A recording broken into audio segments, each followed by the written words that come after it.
तर काय झालं, राज्यातल्या सर्व शेतकऱ्यांचे फोन येत आहेत. तर आमच्याकडं ऊस आहे ना, एखादा उन्हाळ्यामध्ये मेमध्ये अवकाळी येईल का? तर ऊस शेतकऱ्यासाठी आनंदाची बातमी. एक 7, 8, 9, 10च्या दरम्यान एक पाऊस येणार आहे. मात्र तो पाऊस विदर्भात, पूर्व विदर्भ, पश्चिम विदर्भ आणि मराठवाडा या परिसरामध्ये चांगला पाऊस असणार आहे. म्हणजे अवकाळी पाऊस असणार नाही, मान्सून पूर्व पाऊस येणार आहे.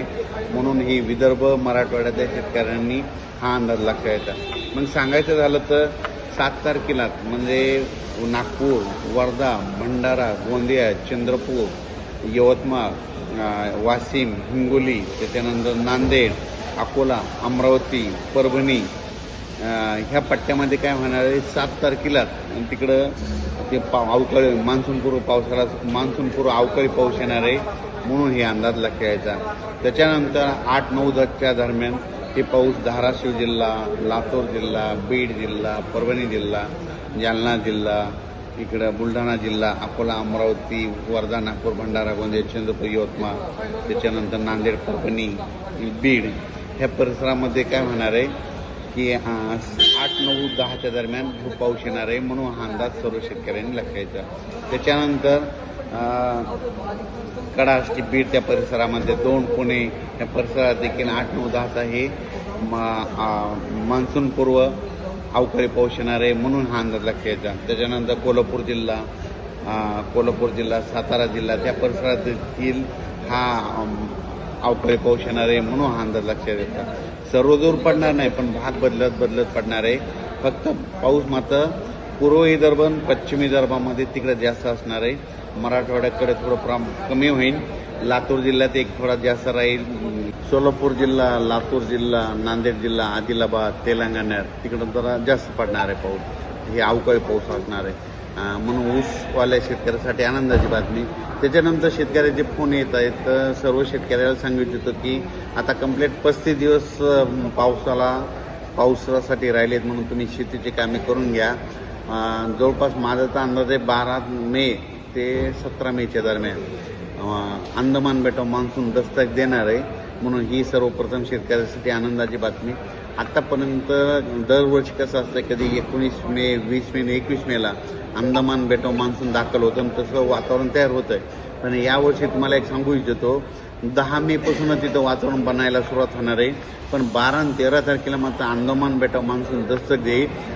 तर 12-13 मेला जर दस्तक दिली तर तिथून 10 दिवस म्हणजे 24-25ला ते 25पर्यंत केरळ येईल. आणि तिथून 3 दिवस मुक्काम केल्याच्या नंतर तिथून जवळपास 7-8 जूनच्या दरम्यान मग महाराष्ट्रात दाखल होऊ शकतो. म्हणून हे देखील लक्षात घ्यायचं. म्हणजे यावर्षी शेतकऱ्यासाठी चांगलं साल राहणार आहे. पाऊस देखील वेळोवेळी येणार आहे. म्हणून ही सर्वप्रथम शेतकऱ्यासाठी आनंदाची बातमी. हे जे अवकाळी पाऊस आहे हे 7 तारखेला नागपूरकडे सुरुवात होणार आहे.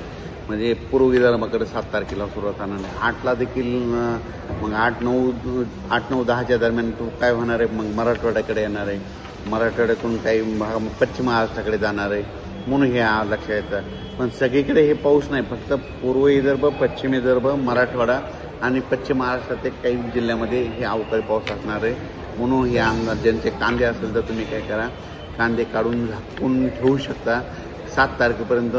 आणि आणखीन एक सांगू इच्छितो की राज्यामध्ये आणखी 6 तारखेपर्यंत दिवसभर सारखं वारं राहणार आहे. म्हणून हे अंदाज लक्षात घ्यायचा. दररोज तुम्हाला 6 तारखेपर्यंत झाडाची पानं हललेले दिसतील. म्हणजे वारं चालूच राहणार आहे. 7 तारखेला मात्र हे वारं बंद होणार आहे. म्हणून ही देखील अंदाज सर्व शेतकऱ्यांना लक्षात घ्यायचा. आणि यावर्षी शेतकऱ्याची जी पेरणी ही 3 टप्प्यात होणार आहे. एकदा 7-8 जूनला पाऊस येईल, कापसाच्या शेतकऱ्याच्या लागवड होतील. त्याच्यानंतर 15-16 दरम्यान येईल, 15 ते 20च्या दरम्यान येईल. त्याच्यात कापसाच्या लागवड होतील. आणि जूनच्या शेवटच्या आठवड्यात मात्र सर्व महाराष्ट्रातल्या शेतकऱ्याची पेरणी सुरू होईल. जूनच्या शेवटच्या आठवड्यात म्हणजे 25 ते 29 जूनच्या दरम्यान. आणि त्याच्यातून जर काही उरले शेतकरी तर 10 जुलै ते 15 जुलैमध्ये मग सगळ्या महाराष्ट्राची पेरणी आटवून जाईल. म्हणून हे अंदाज सर्व शेतकऱ्यांनी लक्षात घ्यायचा. राज्यात मात्र 6 तारखेपर्यंत चांगलं उन्हाची तीव्रता राहणार आहे. म्हणून हा अंदाज सर्व शेतकऱ्यांनी लक्षात द्यायचा. माझी जनतेला विनंती आहे, 6 तारखेपर्यंत उन्हामध्ये फिरत जाऊ नका. कारण की तीव्र उन्हाची लाट असल्यामुळं उष्माघात होऊ शकतो. आणि 7 तारखेच्या नंतर वातावरणात बदल होणार आहे. मग 7, 8, 9च्या दरम्यान विदर्भाकडे पाऊस येणार आहे. म्हणून सर्वप्रथम विदर्भातल्या शेतकऱ्यांनी अंदाज लक्षात घ्यायचा. अचानक वातावरणात बदल झाला तर परत एक मेसेज दिला जाईल. धन्यवाद.